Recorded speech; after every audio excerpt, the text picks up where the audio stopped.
There's only 1 week left until the special Charizard raid event goes live, so let's have a look at what exactly the event is and what Pokemon would be best used to conquer it. So this Charizard event means that you'll be able to find Charizard with the Mightiest Mark at the Black Terra Ray Crystals between December 1st and December 4th, and then again between December 15th and December 18th. The timing of this is always going to be from 4 p.m. PST on each of the starting days, and then they'll close at 3:59 p.m. PST on each of the closing days. Now, this Charizard raid is meant to be a lot harder than a normal raid is.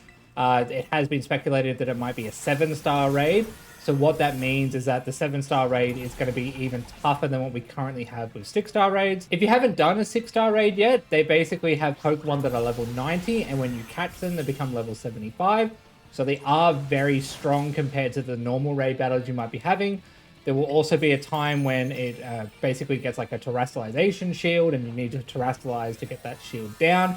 That shield is a lot stronger than what you might be experiencing, say, like a Terra Star 4 raid. And if the 7-star raid is meant to be even stronger than this, then it's very likely that this Charizard is probably going to have max EV stats and is basically just going to be competitively bred, will be level 100, and just will be super hard.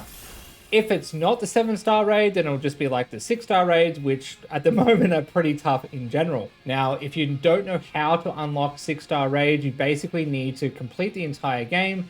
And then once you've done that, there'll be the post-game content. Once you complete this post-game content, you will be able to unlock the Black Raid Crystals. Once you have those Raid Crystals unlocked, you will be able to partake in this Charizard event. Now, if you don't manage to unlock the Charizard events by the time the events actually start, you can still join other people who have started the raids. So like if someone else starts a raid and is looking for friends, you can definitely join in with them. You just won't be able to start the raid yourself. Now, another thing to note with these raids is that Charizard's only going to be able to be caught once per save file. So once you catch that Charizard, that's it. You won't be able to catch it again. However, you can still keep doing the raids with your friends if you want to collect a bunch of rewards. There'll probably be a lot of XP candies, a lot of battle items, pretty much a lot of things you may need for competitive or just in general. So it's still a good idea to kind of smash through them as much as you can, but just remember that you can only catch that Charizard once. The best Pokemon I can see to use is going to be Azumarill. Now, the reason why Azumarill is kind of the best in this situation is not only its typing, so Water Fairy, but also offensively, it has the ability Huge Power. So basically, it means your attack stat will be doubled. So Huge Power, you should be able to do a lot of damage with your Play Rough move because Charizard will be terrestrialized as a dragon. And also, you just need to make sure that your Azumarill is a fairy type, so when you have to terrestrialize to kind of break the shield, you'll be able to increase your fairy damage a lot more in this form. When it comes to Azumarill, you can catch it pretty early, like Route 1, like get an Azumarill and train it up. Or you can fly over to where the Dragon Titan is, and there's actually a level 55 Azumarill that's already there, waiting. It has a fairy Terra type, and it also comes with Huge Power. So just north of the Big Island at Castle Royale Lake is where you'll find the Azumarill. So you'll know that it's the Azumarill you're after because it's going to be glowing like you can see here. Basically, all of the static Terra type Pokemon that are in the wild do glow like this. So they're not shiny, but it does mean it has like a special Terra type. Thankfully, this one is going to have the Terra type of Fairy. Now, before you catch it, just remember you do need to knock it out of the terrestrialization mode. So if you do have like a Steel type Pokemon or a Poison type Pokemon, probably going to be the best thing to use to kind of knock it down. Once you knock it down, it'll kind of break the terrestrialization, and that's when you'll be able to catch it. I've used an Ultra Ball, but personally, I would probably suggest using a Dive Ball just because I think it matches Azumarill a lot better. So it's very pleasing aesthetically. But this is essentially how you catch the Azumarill and where it is. Now, when it comes to stats, basically once you've encountered it, so once it's already spawned, it's going to be locked into the nature. Because I did try to reset this a few different times, and it kept kind of giving the naive nature that I have here. Now, as you can see here, it does come with Huge Power, which is amazing. It also should have either 3 or 4 maxed IVs, which we'll get onto in a second.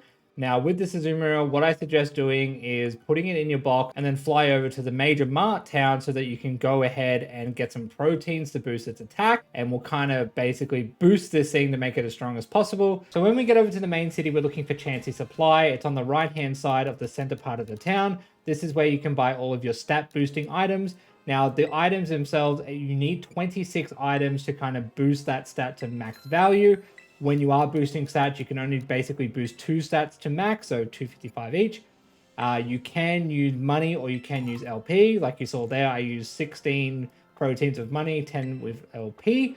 Now, once you purchase them, basically you can use them all at once. This will max boost my Azumarill's attack all the way. And then once you applied all these stat boostings, I would definitely look into changing the nature. If you don't have an adamant nature, you can purchase mints from that store as well. So just use an adamant mint. That will change your Azumarill to adamant. It won't change the overall nature of it, but it will change the stats that is get boosted. So with adamant, you will get a boost to attack and it'll be a decrease to special attack, which we can see here, represented by the little red arrow going up and the little arrow going down on special attack and attack.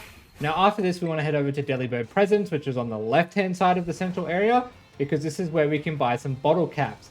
Bottle caps are really good because they do increase your hidden IVs to the max value. Like I stated before, Azumarill should have either 3 or 4 IVs. So you purchase these bottle caps, and then there is a place in the northern part of the map where we can fly to and we can talk to a dude, and they can hyper train our Pokemon in these stats. You used to need level 100 for this, but now it's level 50. So thankfully our Azumarill is level 55. So just looking in the map, if we head north, we will be going to the Montanaera, I believe it's called. So if you fly there and look directly across from where the Pokemon Center is, you'll see this man in the mustard jacket and the Abomasnow. So basically talk to him, he'll ask if you want to use your bottle caps or not. He mentions a golden bottle cap. Golden bottle caps, if you can find them, actually boost all the stats at once, whereas your bottle caps will only boost one stat. I definitely suggest getting attack boosted at the very least, but if you do have the money, maybe it's a good investment to kind of boost all of them. As you can see here, I have 4 stats with little crowns. That means they are max boosted. So I'm just going to use my bottle cap on attack, and maybe I'll come back for defense. I don't know. But then once that's done, your IVs will get boosted up to 31, which is kind of the max stat. And now stat-wise, our Azumarill is going to be as good as it can get. So all we need to do is worry about getting it to level 100, which there are guides on YouTube you can kind of do to do that. Otherwise, I just suggest going to kind of where the fairy base is, having a ham and cheese sandwich, and just beating up on all the chances that are going to arrive at that point. So with all that being said, let me know in the comments below what your current plan has been with the 6-star raids. Do you generally like to do them with friends? Do you have status users? Do you just have one Pokemon which you use as a powerhouse? Really interested to know everyone's stories. And also, if you are enjoying my content, please let me know by leaving a like down below as well. And don't forget to hit that subscribe button so you get notified when new videos go out in the future. We are currently aiming for 1,500 subscribers before New Year's. At the time of this video, I think we're at 1,271. So we're doing pretty well, probably better than I ever expected. So if we can hit that mark before New Year's, that would be amazing. But like always, thank you guys so much for watching, and I'll catch you in the next one. Cheers!